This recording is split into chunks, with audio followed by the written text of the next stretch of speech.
West Godavari అమ్మమ్మ వంటల video అండి. ఈరోజు మన వంటలు అండి దొండకాయ ఇప్పుడు అండి. దొండకాయలు సన్నగా కట్ చేసి ఉప్పు వేసి పిండి నూనెలో వేసి లో ఫ్లేమ్లో మూత పెట్టి ఉడికించండి. అది బాగా కుక్ అయినాక కొంచెం మూత తీసి కొంచెంసేపు ఉంటే తడంతా పోయి క్రిస్పీగా ఉంటుంది. దాంట్లో కరివేపాకు ఎల్లుల్లిపాయ జీలకర్ర కొంచెం ఎక్కువ వేస్తాను.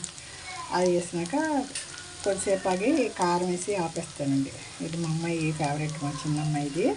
ఇది వచ్చేసి టమాటాలు, బంగాళదుంప, ఒక చిన్న కర్రీ అండి. ఏం లేదు, ఒక దుంపలు 2 ఉడికేసాను, తోలు తీసి ముక్కలు చేశాను. ఒక ఉల్లిపాయ 4 పచ్చిమిరకాయలు నూనెలో వేయించాక టమాటాలు వేసాను, ఉప్పు పసుపు వేసి ఈ దుంపలు వేసి కారం వేసాను, కొంచెం వాటర్ వేసాను. ఇష్టమైతే మసాలా వేసుకుంటే బాగుంటుంది. ఇది చపాతీ అన్నం దేనికైనా బాగుంటుంది. పొడి మసాలా వేసుకుంటే అదొక టేస్ట్గా ఉంటుంది.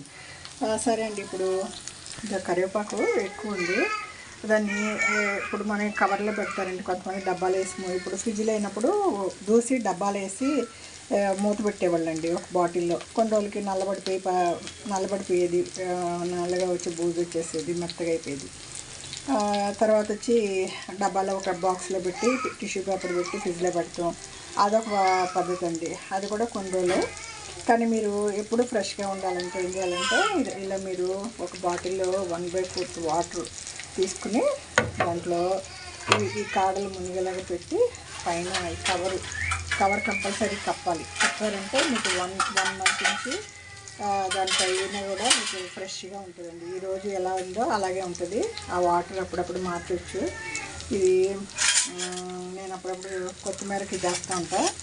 ఒకసారి కరివేపాకు కూడా ట్రై చేశాను, బాగా పనిచేసింది. ఇదేం లేదండి, మీకు ఎలా కావాలంటే కూడా స్టెమ్ని కట్ చేసి స్టెమ్ కూడా బాటిల్లో పెట్టి కంపల్సరీ కవర్ వేయాలంటే డ్రై అయిపోతుంది. ఇదిగో దీంట్లో కొంచెం కారం వేసిస్తే కూర రెడీ అయిపోద్దండి. కొంచెం క్రిస్పీగా కావాలంటే ఇంకా కొంచెం లో ఫ్లేమ్లో ఉంచాలి.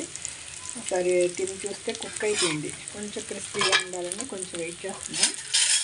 కొంచెం కారం వేస్తాం, ఎల్లిపాయ జీలకర్ర బాగా వేస్తాం, అదే టేస్ట్ కూరకి. దీంట్లో కారం వేసి ఆపేస్తాను. ఇంకా ఇది తింటాను, బొంటేస్తున్నారు. మా వారికి 2 చాప ముక్కలు వేయించాను. ఇంకా మా అమ్మాయికి కూర ఉంటే ఇంకేం మాట్లాడదు, కొంచెం రసం ఉంది. ఇదండి, కరివేపాకు ఇలా స్టోర్ చేసుకోండి, బాగుంటుంది. కూరగాయలు తెచ్చినప్పుడు ఇక్కడ కరివేపాకు ఫ్రీగా ఇస్తారండి. నేను ఎక్కడికి వెళ్ళినా ముందు కరివేపాకు వాళ్ళు ఇవ్వకపోయినా కూడా అడిగి తీసుకుంటా. ఆ కరివేపాకు, కొత్తిమీర, పచ్చిమిరపకాయలు అయ్యే కొంటాను మెయిన్ కూరగాయల తర్వాత. ఇదండి చిన్న వంటలు. మన స్టైల్ అనుకుంటుంది, ఎవరి స్టైల్ అనుకుంటుందండి. ఏదో తెస్తాము, పొయ్యి కాడ పడిస్తే ఎండిపోతుంది. దాన్ని కీప్ చేసుకుంటే అవసరానికి ఉపయోగపడుతుంది. అన్నింటిలో వేస్తే టేస్ట్ బాగుంటుంది, జుట్టు పెరుగుతుందండి, కళ్ళకు మంచిది. కరివేపాకులో చాలా మంచి, ఒంటికి మంచి ఉండే విటమిన్స్ ఉంటాయండి. దాన్ని ఏరు పారేయకుండా కూరలో కలిపి తినాలండి. దానికి నేను ఎక్కువ యాడ్ చేస్తాను.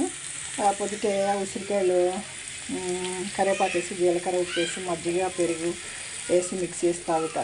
లేదంటే ఇలా కూరల్లో వేస్తానండి. ఎక్కువ వేపుల్లో వేసి అన్నంతో పాటు కరివేపాకు కూడా తింటూ ఉంటాను. చాలామందికి తెలియదు, ఏరు పారేస్తుంది. ఇది వెస్ట్ గోదావరి అమ్మమ్మ వంటల వీడియో అండి. చిన్న టిప్స్ నాకు తెలిసినవి చెప్పాను.